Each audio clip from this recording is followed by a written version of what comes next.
I hereby call to order this Committee of the Whole meeting for Tuesday, January 16th, 2024. The time is 3:17 p.m. Will the clerk please call the roll? Aaron Stone, Here. John Caesarretti, Here. Ann Hart, Here. Bonnie Kim, Here. Allison Pathless, Here. Amy Paling, Here. Lisa Schneider-Fabes. Here. I seek a motion to approve the minutes of the December 11th, 2023 Committee of the Whole meeting. I move to approve the minutes of the December 11th, 2023 Committee of the Whole meeting. May I have a second? Second. The motion has been made and seconded. Board members, are there any comments, errors, or omissions to the minutes? Seeing none. All members in favor of approving the minutes, say yay. Yay. Yay. The motion carries. As there are no facility development items, we will begin with school finance, which I'm about to turn over to Mr. Caesarretti. Just as a little bit of a roadmap, we are going to have to pivot or pause, I should say, our school finance discussion if we're still going at about somewhere between 3:45 and 3:50 to accommodate the teachers who are coming to present to us as part of the strategy items. And if we have to do that, we will return when they leave to the finance portion of our meeting. So with that, Mr. Caesarretti. Thank you, President Stone. So we're going to talk about the Keep 39 fees, additional information, quite a bit. And then we also have a fiscal year 2025 budget calendar and resolution discussion. I'll turn it over to Corey. Thank you. Right. The board asked at the last meeting for some additional information, and so Corey has been able to update the projections with that additional information.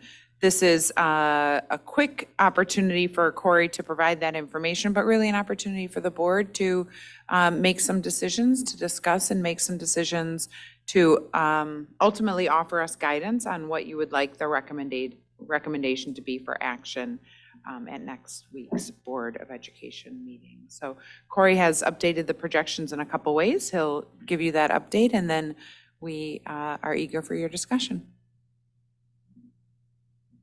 All right, so there we go. All right, so we went through the full process of updating our 5-year projections in December, and I just want to highlight the only things we've changed to any of these scenarios that we're about to share since December. So each scenario will have its specific Keep 39 fee amount, ranging from either charging that fee for 1 year or for a 3-year period. Then one of the larger things that happens on an annual basis, it just so happens that from our last meeting to now, like this information became available, is what is that final CPI factor come in at? What is that? And that impacts a future tax year.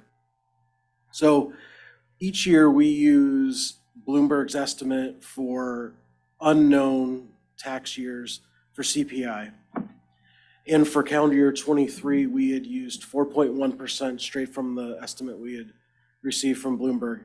When that information was released for calendar year 23, late last week, the final number was 3.4%. So, a 0.7% decrease. So that was plugged into each of these scenarios. And then how that can sometimes trickle over to the expenditure side, it depends upon what's in the collective bargaining agreement. But as it relates to these specific forecasts, the numbers that change, there were some salary assumptions that were updated to reflect that 3.4%. So let's dive into the different options. So the first couple are the fee staying at $6,460, and you'll see the first scenario will always have the charging a fee for 3 years, and the second one will be for just 1 year. So as we look at this operating fund summary, I always gravitate towards our bottom row here, and we're starting out at 50.74% in each of these scenarios.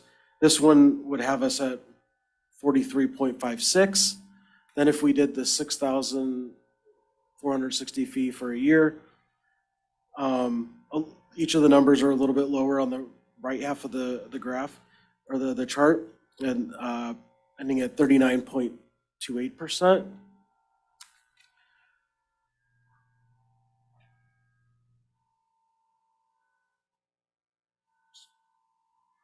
There we go. All right, so for the fee at 4,392, that was one of the, Corey, can I yeah, go ahead. just have a question? Because I thought I understood this. So the slide with op fund summary 6460 for 3 years. So that's, we keep the fee what it is for 3 years. For 3 until years. The law change. And then the second slide is, Just for 1 year. and then what happens after that?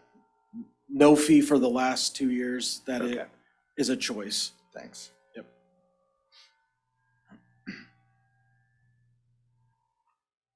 Okay, so at a $4,392 per student fee, which that number was derived as covering 100% of the estimated annual operating expenditures of the Keep 39 program. And then we see it two different ways. So the first one here has that fee being charged for 3 years, and then the state law being implemented with no fee. So ending at 41.51%. And then if we just did that fee for 1 year, that has it at 38.59%.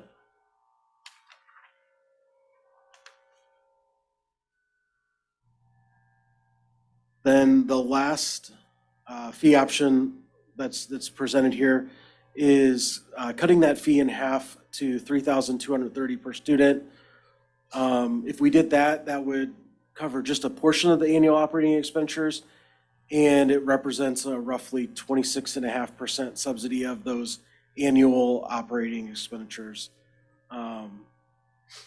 So first scenario, we were to charge that fee for 3 years, 40.35% is the last year of the projections.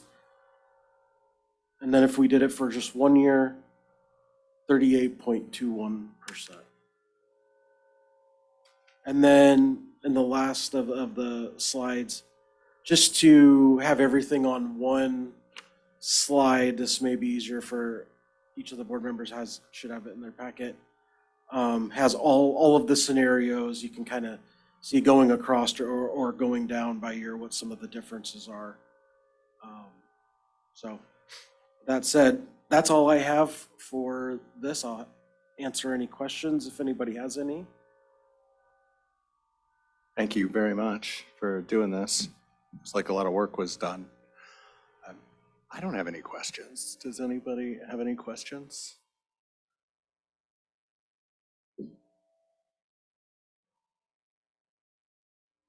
I have a question. For the figures for fiscal year like 2029 or 2028, those ones that are out pretty far, how, I guess, sure are you of those numbers? Is that, I mean, obviously that could be impacted by CPI in future years, is that right? Yeah, I mean, honestly, anything past, I don't know, year and a half, there's going to be, I mean, next year, I would feel relatively confident about where we're at. There's not a lot of major changes that we're probably going to go, that I would see come through in our budgeting between now and say August. But anything after that, there's still lots of unknowns. You know, whether that's future CPI changes at the very back end of this projection. You're starting to talk about fiscal years that exceed what we've negotiated for salary and benefits, which is, you know, an overwhelming majority of our expenditures. You have things like our annual insurance renewals of all types, whether that's medical, liability, many of the other larger service. So there's a lot of variability going out that far. And I think the way I tend to view those out years is whether they're showing you something that you view as a great position or something that is less desirable. You have the opportunity to make dozens and dozens, potentially even hundreds of decisions before you get there. Now, some of those you don't control, but many we do. So, you know, if we were to see a path that we don't like in those out years, as we work through, each progressive year, we would make different decisions to get us on a path where we want to be. Thank you. I have a follow-up question to Alice's question. So if we were to choose this last option and it goes to 38%, would we basically be telling you to cut other places so that the balance goes up to 40? Yeah, I mean, based upon what the board's direction has been to me since I've been here and what the board stance is related to it. Yeah, now what would happen between now and next December when we typically do our, all of that would be in the back of our minds. And certainly as we're planning things that would, we would account for that. But certainly I don't think the plan would be to come back next December and say, well, here's roughly the same plan and we're still on a path to be below 40%. We would modify, I don't know exactly what those things are right now, but we would certainly modify that plan. What, ask a follow-up question. So helpful, thank you, Corey. So to be at 38.21% versus 40%, what is that approximately in dollars? Is that $1 million? Is that $2 million? Do you have a sense of how much reserves So- that could be? Let me pull something up.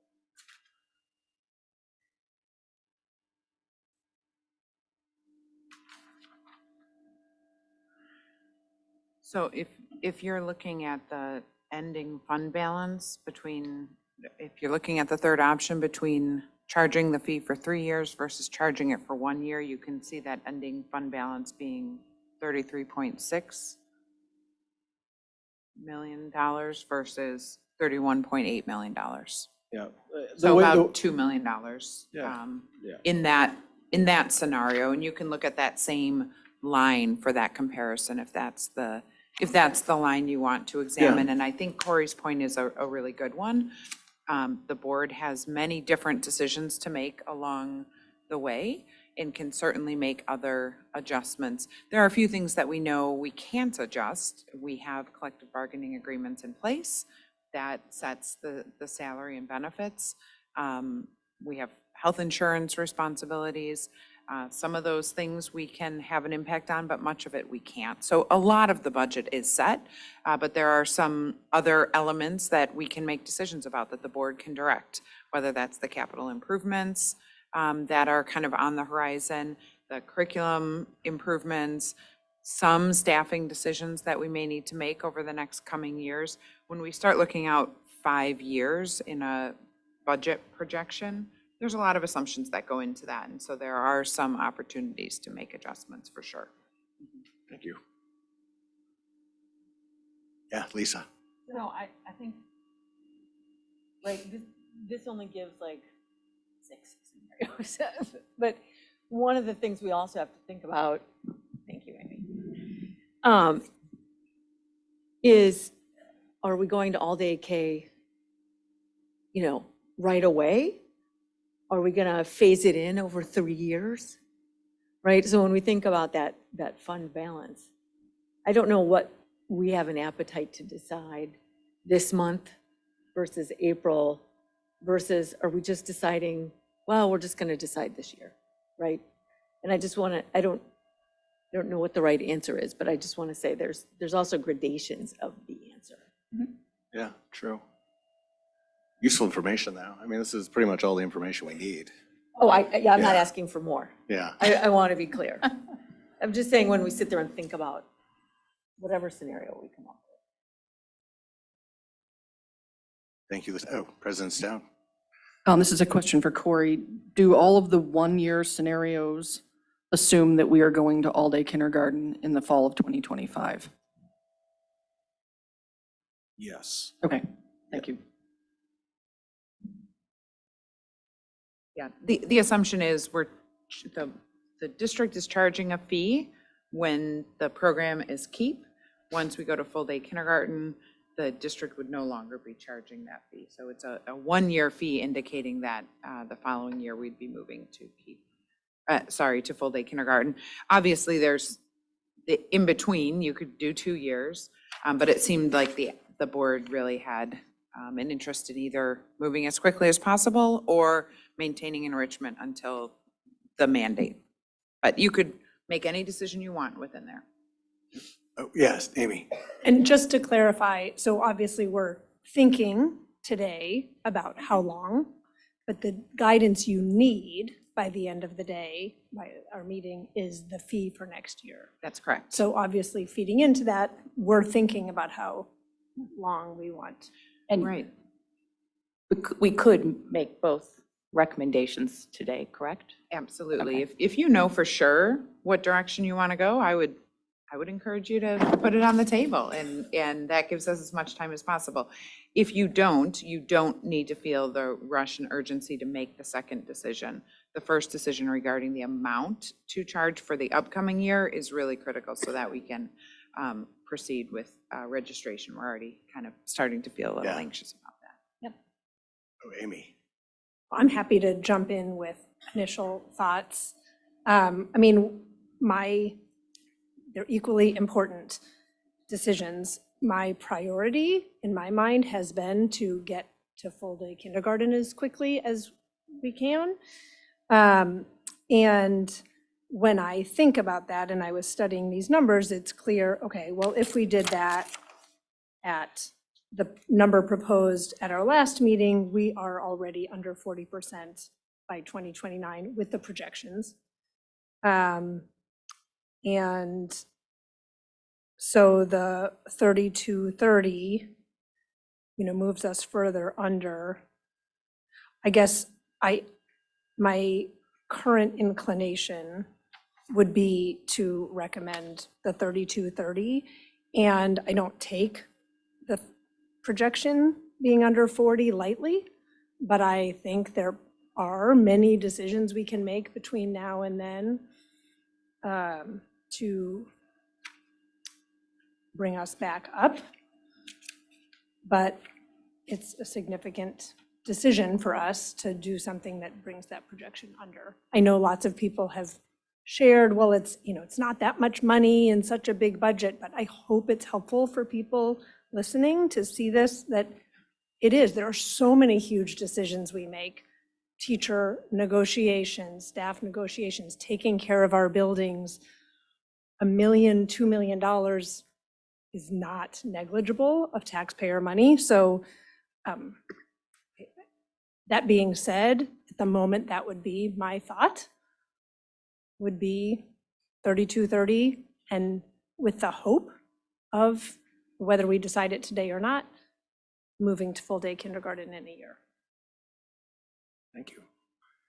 Ann, did you want to say something? Sure. I agree with Amy, and I think I've just been trying to spend some time kind of framing, my decision and my thoughts. And I guess, to begin with, I do want to be clear that the paying for the afternoon enrichment is a burden everyone in this district up until this point has done. Not just people in the KEEP program right now. I recall paying for my twins, and I probably recall it because it stung going through it 1 year. So this is something that up until this point has been a burden on everyone in Wilmette, a financial burden. Again, I am so grateful for the decisions of prior boards and that we're in this position where we have had the Keep 39 program. We've made the capital investments along the way. We've learned a lot from the program, even considering COVID years. And, the tuition was set to be similar to other programs at that time. And I think we're all in a much better place because of that. But But at this time, I do think that, we've learned a lot and a few things have changed. We've seen the enrollment tracking numbers, and we know that this is what our community wants and desires, is the full-day program. The numbers are there. Also, through implementing Keep 39, in effect, we changed the landscape for extended day in Wilmette by doing so, and keeping kids in their homeschool location with the, district teachers, among many other benefits, is very compelling to our community and families. And again, we can see that by the enrollment numbers, and so therefore, we know they no longer have any other options. So it's much different than, say, when my children went through, when, some of the kids were going to one location, some were going to another, some were going home. They were all very divided, and you didn't really know, they were all having different experiences and exposure. And that is just not the case now with 98% enrollment. It's just a very different landscape. Third, the legislation. So we know that we are headed there, and I think we all agree we'd rather be on the forefront of that change. So with those, a long way of saying, we know it's what our families desire. The landscape is so much different than it was from an enrichment standpoint, and the legislation is taking us there. I lean toward what Amy said, which is reducing the fees during this transitional time frame significantly, and moving to full-day kindergarten with no fee as soon as we are comfortable that we can successfully do so. And I don't say that lightly because, you look at the change in the numbers here, we do go from, it's a 5-point decrease in the most conservative scenario to the scenario that I'm recommending. But when you look at that based on where we are right now, that's 12 points. That's huge. And I think that, we're going to have to make some other difficult decisions over the course of the next few years to try and get that number back up above 40, because I know that's where we need to be. And I don't think that's something that we are looking to change longer term. Thank you, Ann. Bonnie. Thank you. So I, along with Amy and Ann, would prefer a scenario where we got to full-day kindergarten faster. So when I compare the 1-year fee structures, and I look at the difference between the first scenario, the second scenario, and then the 3,230 approach, is that there's a difference of 600,000 in between the first and the second scenario. And then the third scenario is an additional 300,000. So really that's what we're saying here, is that can we absorb, plus a little bit, since that would not be at 40%, but like looking at the difference, that's what we're tasked to do, is to decide, whether going to full day kindergarten is something that we can manage within that framework.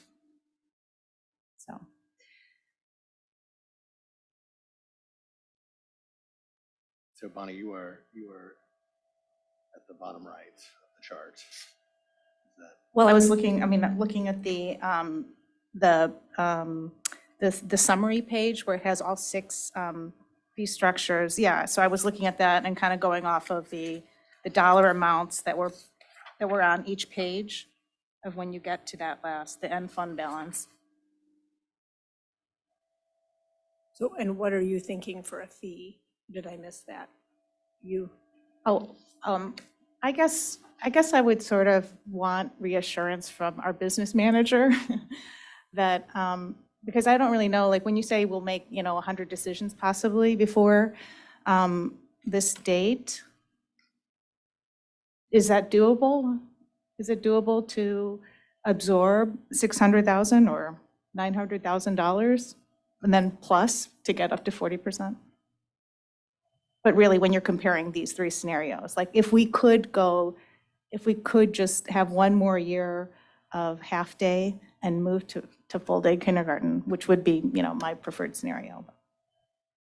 So Bonnie, if I'm understanding the math that you're doing, you're comparing the second option, the one-year option of all three of the fees and saying, from your perspective, you want to move to full-day kindergarten as quickly as possible. That's your priority. And then you're kind of looking at those three fee structures, but only for 1 year. So your math that you're running is comparing those 1 year fee structures, but then also projecting out the full 5 years, Yeah. so.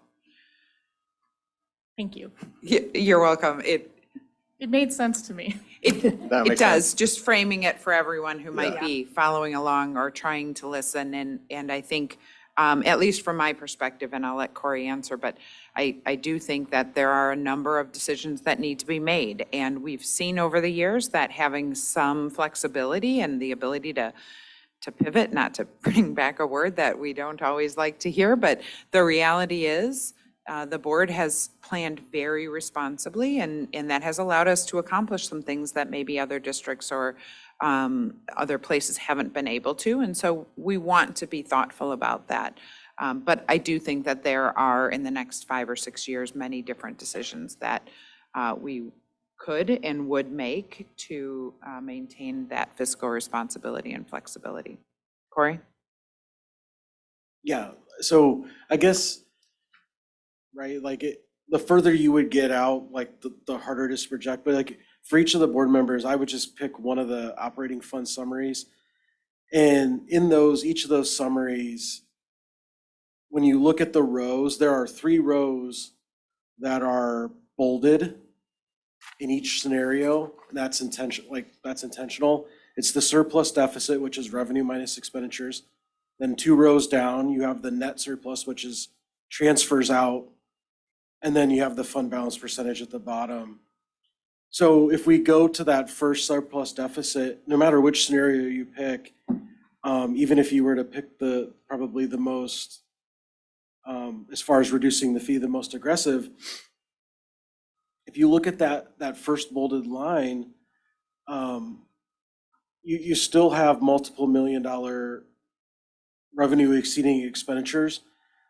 And the reason I gravitate there is, other than needing that number to be, wanting to see a positive number, if you keep in the back of your mind, we're committed to spending $1 million to pay off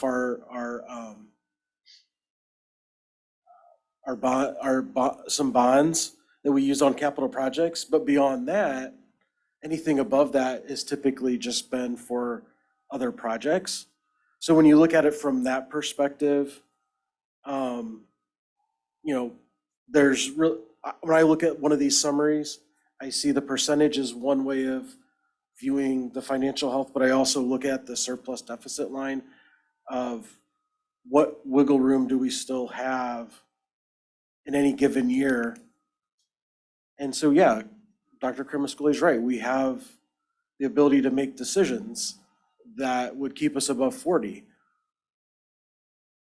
right? Like in some cases, those decisions are easy. In some cases, if we were to do different things, in successive years, those decisions could become harder. But this shows that we have that ability to make those decisions. And if there were some uncontrollable things that went against us, we still have some wiggle room there. Right, so if I understand you correctly, that we would have the wiggle room to handle something like $900,000 and maybe not something like $10 million. Correct. Yeah, right. So if we had, if we had like abnormally high renewals in certain expenditure areas, or a CPI that's less optimal, yeah, we have the ability to withstand that. But if something, but if that happened 3 consecutive years, what are the odds of that? Like 0.001? Yeah, then that would be challenging, but it would be challenging for everybody. So, yeah, where we're at right now, the board has flexibility in front of it to make some choices. I just So- want to say, I mean, one of the challenges is, right, that we know some information, which is how much are we considering charging or not charging, versus the unknown of what might we want to spend later. And so that's the discomfort, because we historically keep that fund balance as like a sacred cow, right? Which is part of our jobs as board members, is like financial diligence. And so to collectively say, okay, we're gonna knowingly make a decision that lowers the fund balance and feels yucky, right? I mean, that's how I kind of put this all together. But I sit there and I think, okay, we're making a choice. The choice could be subsidizing keep for a year, or it could be a brand new roof, right? It could be another different expense. And what we're saying is this choice is important to us. Or it's less important and we charge a little more. And, you know, I think we could combine a decision with a collective commitment to stay at 40, to feel better about the unknown and knowing that we always have to make choices, right? Like, and this is just hedging our bets and committing the board for a couple of years, but it's not like earth shattering. We're still in good shape. So I just wanted to maybe take a little bit of the heat off of the decision, because we're gonna be okay no matter what decision's been made. And I also feel like I feel good because no matter what decision we make, we're moving to all-day kindergarten, which is what people have wanted in this community for decades. I want to hear what other people think. though, in With terms of what we that, should I do. think we're ready. I want to note to hear from Dr. Swanson. Are all the teachers here that are ready to present? Yeah, they are So I think here. we're going to pause our finance discussion and turn to strategy to honor the time of the teachers who have so willingly come to present to us. We're excited. So we have 7 teachers representing all 4 of our elementary schools here today to share with us some information about foundations, which we've talked about here, but there's been some really exciting and energizing work happening in the buildings. And I think that the members of our foundations teams at each building are going to be able to best share that information with you. So I'm going to ask them as they, either at the beginning or the end, make sure you all introduce yourselves and your school as well, but you can do that whatever sort of fits best, or as you speak. Oh, okay. Hi, thank you so much for inviting us to come today to share with you all some of the exciting work that the Foundations team has done and positively impacted our schools. As you know, Foundations has been the springboard for us really looking at just one piece of our MTSS process, and that being the behavior piece. As educators, we know that desired behaviors are really contingent on positive environment and positive climate and really clear expectations. Each school has a team that has gone through Foundations training, and with that training, they bring back to their school information and develop and implement plans, strategies to really foster, where are my slides? Oh, okay. To really create the best learning environment for all of our students. We do that through advance. Okay, sorry. This is what Foundations looks like in our schools. So this team of teachers at every school has really developed and implemented these plans that build community and are creating a really positive climate. They're working to teach really clear expectations and utilize common language throughout the school. We are doing all of this by making data-informed decisions where we are gathering feedback from all staff and even students so that we can develop these plans where we have everybody involved. My name is Monica Brown, sorry. I am going to pass it to Maddie, who is going to tell you a little bit about our timeline for Foundations. Thanks, Monica. I'm Maddie Weiss. I'm a representative from Central School, and I want to give you a little bit of an idea of the timeline of our work. So Foundations is a 3-year implementation process in which we are in year 2 of currently. Year 1 was primarily focused on looking on school-wide spaces and practices, identifying challenges in those areas and using staff and student feedback and collaborating in solutions-oriented conversations to set students and staff up for success. In these areas, which we'll talk about a little bit more in a moment, we've continued our focus on those in year 2. However, we are adding some additional components that revolve around school culture and climate. Next year, the team will continue to keep a pulse on these components, as well as diving into behavior supports, as well as conflict resolution. And while we have a 3-year implementation plan, these practices and processes are things that are going to continue to come back to refine and revisit to ensure we continue to set students and staff up for success.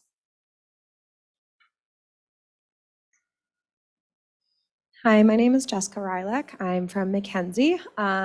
So as Maddie just discussed, we spent a lot of our first year working on common areas of the school.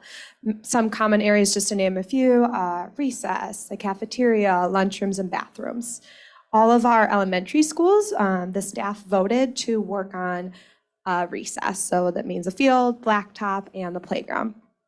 In order to successfully help our recess at all the elementary schools, again, we wanted to make data-driven decisions, so we first spoke with our staff, and they're the ones that decided recess. Okay, now what do we need to improve on recess? They said, well, here are your strengths, and here are some areas we want to work on. From there, we reached out to students, specifically at Mackenzie. We really reached out to our cheetahs in charge, or our 4th grade leaders of the school, and they provide us, again, same feedback, our strengths, and maybe this is where we really need help, foundations help us in this area. So all of that data on top of the committee members went out to recess, and we did our own checklist based on what Safe and Civil Schools gave us on different areas to observe for with students, with our supervisors, and just the equipment and the play structures in general. From all that data, we then proposed a recess policy to our staff. And yay, all the staff across all the schools voted to accept the policy, which then allowed us to plan a lot for this year, where we implemented the policy. Over the summer, we created lesson plans, and we created student videos that helped develop the next 3 things you see on this slide. Supervisor guidelines, which explains to the supervisors what their role is at recess and how they should supervise consistently amongst all the grades, amongst different students, which was really helpful for not only our staff to know how to supervise and our students to know what to expect of our supervisors. The student guidelines were really fun to make, actually. We made student training videos, and the students really got to learn the different areas of the school, which is great.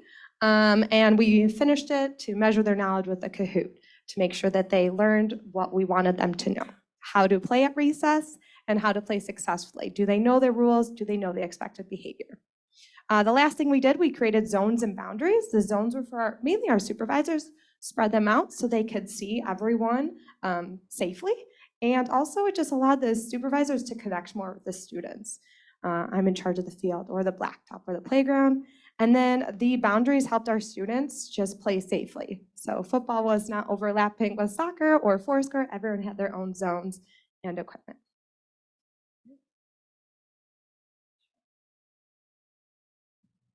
Hi, I'm Lindsay. I teach at Central School. So we can talk for a very long time about how the staff feels about our changes that we've had to Foundation, but we thought that you would also enjoy hearing from the kids.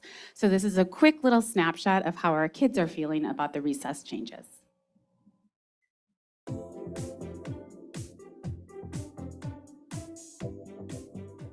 School year. I like that we're able to have fun in a safe way. I like that there's like supervisors all around. I like about recess this year is that we got taught the instructions earlier on the year, and now everyone uses the equipment safely and respectfully.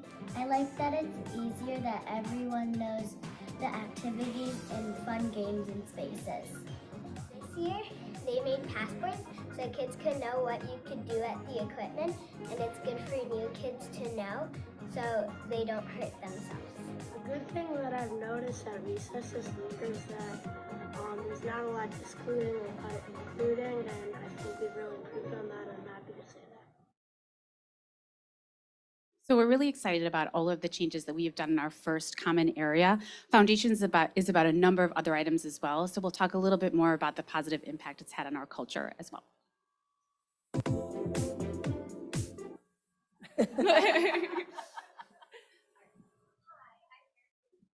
Microphone. Hi, I'm Erin Platt. I'm a representative from Ramona, and we are thrilled today to be able to share some of our really exciting recess data with you guys. So one of the really awesome parts about Foundations is that it provides us with common rubrics and data collection forms that we can use across all elementary schools when collecting and comparing similar data. So we use those forms in addition to Google Forms for students and staff members, and morning meeting discussions to collect this data from the spring and also again this fall. So some of the data that we've seen, we measured students who report feeling safe at recess, and in the spring, 71% of students reported feeling safe, and that went up to 94%, which obviously is the goal for our kids to feel safe and happy at recess. So that one we're very excited about. We also had supervisors rank themselves on being present and scanning zones, as well as circulating and providing support for all students. And 60%, they felt that they were doing that 60% of the time in the spring, and that went up to 77% this fall.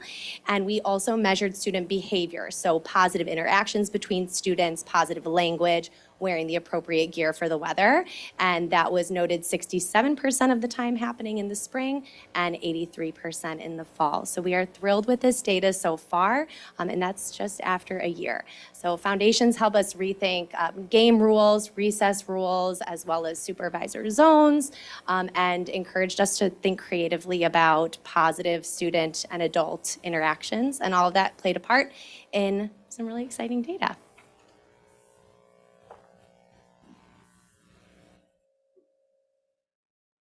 Hi, I'm Carly. I'm also from Ramona. And I think a lot of what we've been talking about is a lot of positivity. And this really has reinvigorated, Foundations has really reinvigorated this positive climate in our schools between staff and students.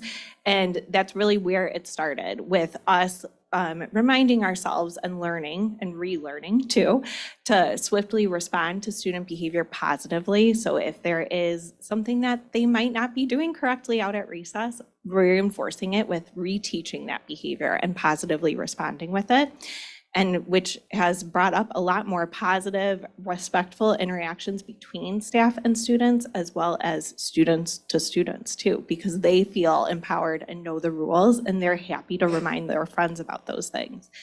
So we've been working a lot on that student behavior out at recess, but it is also driving us to reinvigorate that culture and climate within our staff too.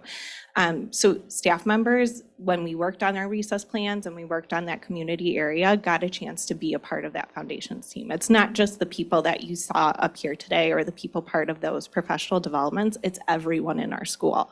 And that's really created a positivity in our climate at school, as well as everyone feeling like they have a hand in it. So another big focus is going to be that positive staff and staff to staff feedback.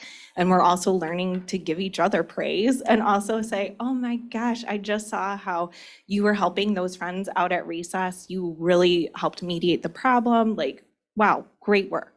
And giving all of that positive feedback. So making sure that we see each other. And you'll see that little piggy bank down at the bottom, because we've also been learning about how having a positive interaction is a deposit in your bank, whereas negative or reminders can be a withdrawal. So we always want to be reminding ourselves to deposit into each other's bank accounts and bring back that positive climate and feeling, which is something I do have to say, when we were learning about this in our professional development, a lot of our schools felt very proud because some of the things that were being mentioned were things that we're already doing. So we can give each other a little round of applause for that.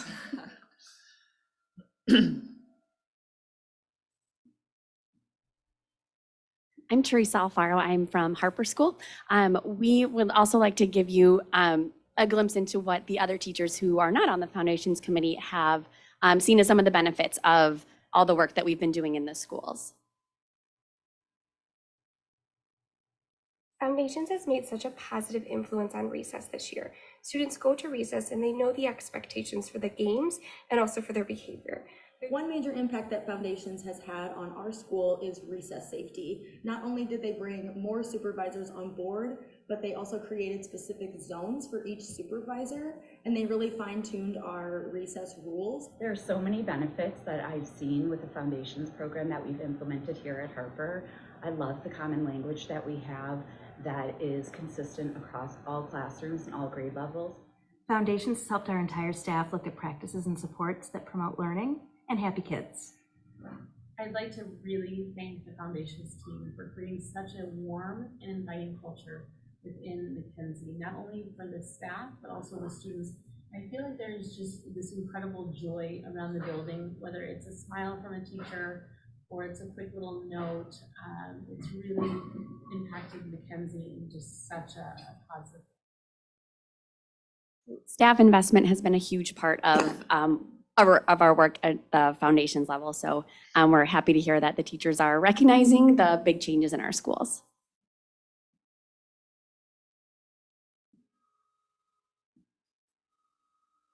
Foundation. So with just 1 year in our Foundations program, we're really, really happy with the progress that we've made, but we'd also like to give you a quick roadmap to where we're going for the rest of the year.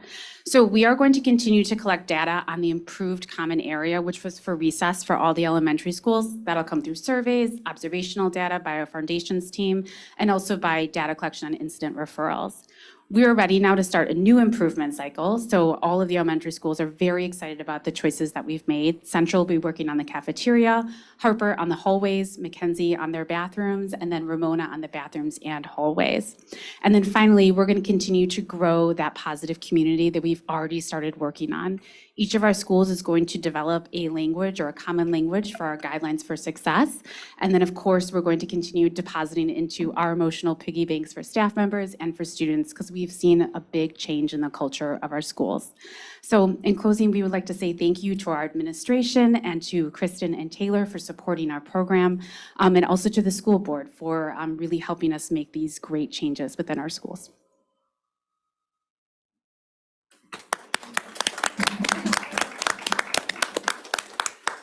Thank you so much. In my haste to get all of you up here, I neglected to turn this portion of the meeting over to Mrs. Schneider-Fabes because she is our strategy chair. So I'm going to do that now so she can facilitate any feedback and discussion or questions we may have. Okay. Does anybody have any questions?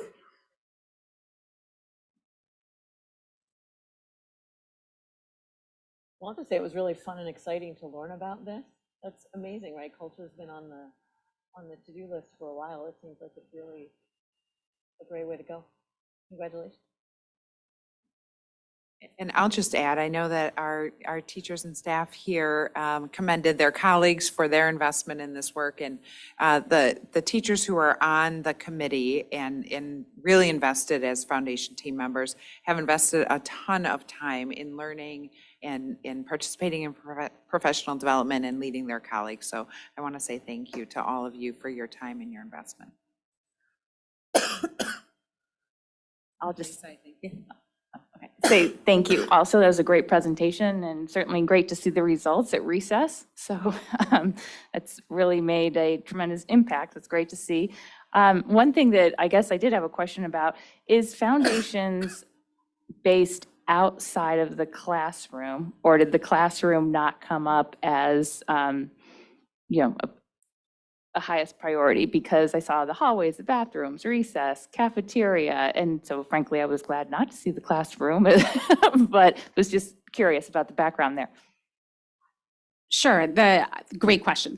The foundations program starts by improving the common areas. So really like we're thinking whole school improvement. okay. But I can say as a classroom teacher, it bleeds right into the classroom. So teachers have a big part in teaching the lessons to students. And then also, of course, like we're closely interacting with the students.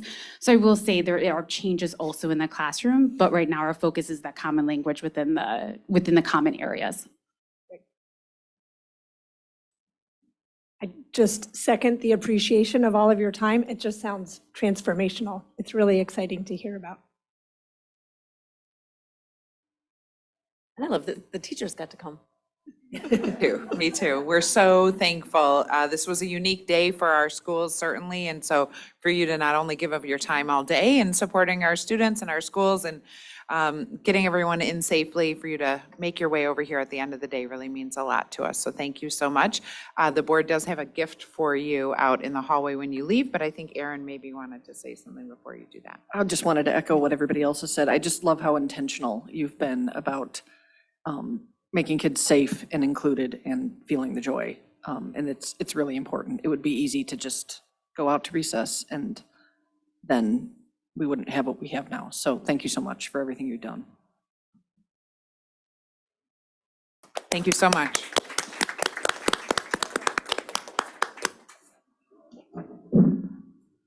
All right. I don't think we have any more strategy items. Does that sound right? That sounds right to me. Okay. That's it. So I think we're Point us going on. back to Mr. Cesaretti and the continuation of our finance Yeah, discussions. Thank you, President Stone. I feel like we've made a lot of progress. Ms. Fabes, did you get to Well, where I you got wanted mine. to go? I'm done. All right. Ms. Paplis, I think you were next. Yeah, thank you. I think I'm a little bit more in Bonnie's kind of thinking where I believe, I think along with everybody, or at least the folks that have spoken so far, that I would like to have full-day kindergarten as soon as we can. That seems important. It's always seemed important to me. But I am a little bit nervous, I guess maybe a little bit more conservative when I look at those numbers. I just have a little pause about it, going under the 40% mark. So I'm leaning a little bit more towards the 4,392 number, but I'm open to what the majority thinks. But I just am having a little bit of trouble getting there. I know there's not as big of a difference between that, the 1 year at 4,392 and the 1 year at 3,230, but I just sort of hate it somehow. It makes me nervous, I guess. That's all. Right.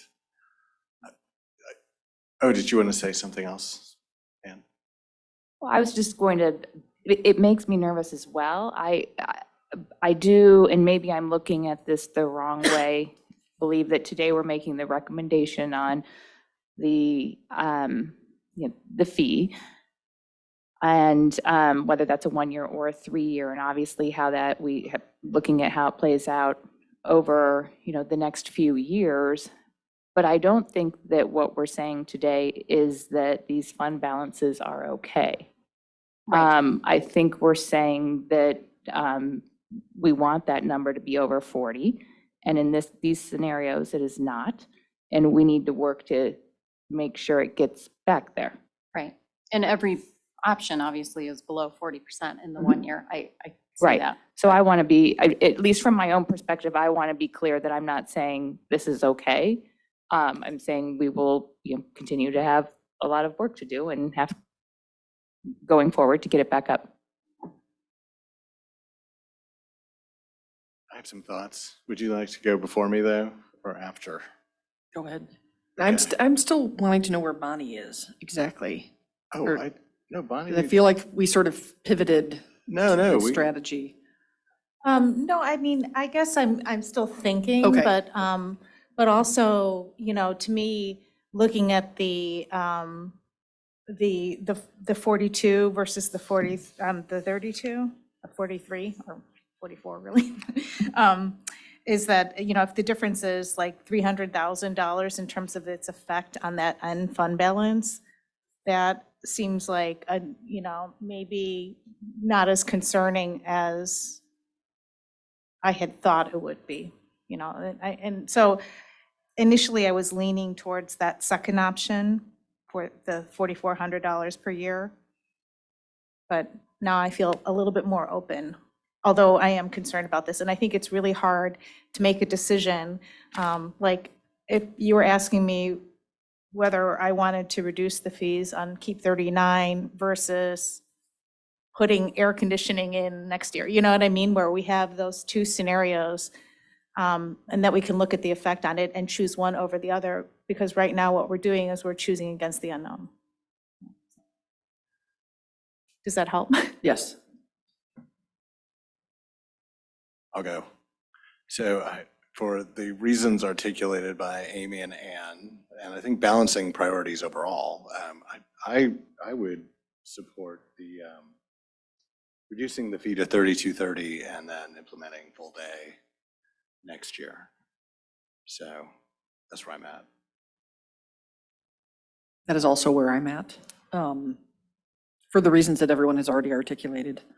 But for me, it comes down to, you know, what Corey said about there's so many decisions that we're going to make between now and when the balance is projected to go below 40. So it's not going to go below 40. If we were making a decision that was going to tank it to well below 40 next year, I would not be in favor of that. But that's not what this is. So for me, the priority is going to all-day kindergarten as soon as possible, and also alleviating some of those fees for our families in the 1 year between now and then. I just want to add, I really liked Lisa's thought about it's not committal in any way, but us committing to one another that we want to get it to 40. So that whatever decision we make, that is still our priority and our goal. And so the decisions we make moving forward will have to have that in consideration. Oh, Lisa. So when I think about the fact that we're going to give families all-day K in a couple years, that is awesome, right? And I know we're agonizing about this decision because it's hard, but I just want to put out there that, like, there is no perfect solution, right? Not everybody's going to be happy if we go down to 32.30. Like, there's always going to be people who aren't happy, but if we think about what we're really talking about, it's fabulous. Appreciate that, Lisa. Thank you. Amy. It does sound like, I know we're not making a decision, but in terms of general guidance, it does sound like most people are hoping to move to full-day kindergarten, not next year, but the following. So just bringing that to the surface, and I know you are saying as much notice as possible. It sounds like a high priority for everybody. Well, I think we didn't have to make the decision today, but it sounds like we are. And I think if we're there, we're there, and we should let the district know that that's what we're doing. Okay, so what I'm hearing then, the motion should be on Monday is a motion to approve the fees at $32.30 and direction to begin planning for implementation of full-day kindergarten in the year following. Yep. You don't vote today, you vote on Monday, but that sounds like the motion that the board would like to see on the agenda to take action on. Okay. Yes. Great. Thank you so much. That's wonderful direction for us. Thank you. Mr. Cesaretti, it looks like there may be another item There is under school finance. I turn it back to Corey on this one. Okay, this will take 2 minutes. So each year, as we start to think about a new fiscal year or a new budget calendar, a couple of things that we do at the board level. One is kind of establish our process or our timeline, and the other is in January the board approves a resolution establishing that budget calendar and the plan to budget for that year. So we would ask the board to establish budget guidelines and establish the fiscal year for fiscal year '25 next Monday night. And then following what I feel is very similar to what we've done in the past, this is kind of the tentative calendar for this year. So when we get to the May Committee of the Whole, we would go through our detailed budget presentation and cover it in much more detail than we would at any other point in the process. Assuming that there's not any issues, we would come back, the plan would be to come back at the June board meeting where the board would be asked to approve the tentative budget. We would then place it on display, which, you know, equates to a couple of months. The requirement's 30 days. And you would approve that public hearing to be set at our August 2024 board meeting. And that's when the board would approve it. That's kind of the process we've followed for many years with an August approval, and then file by September.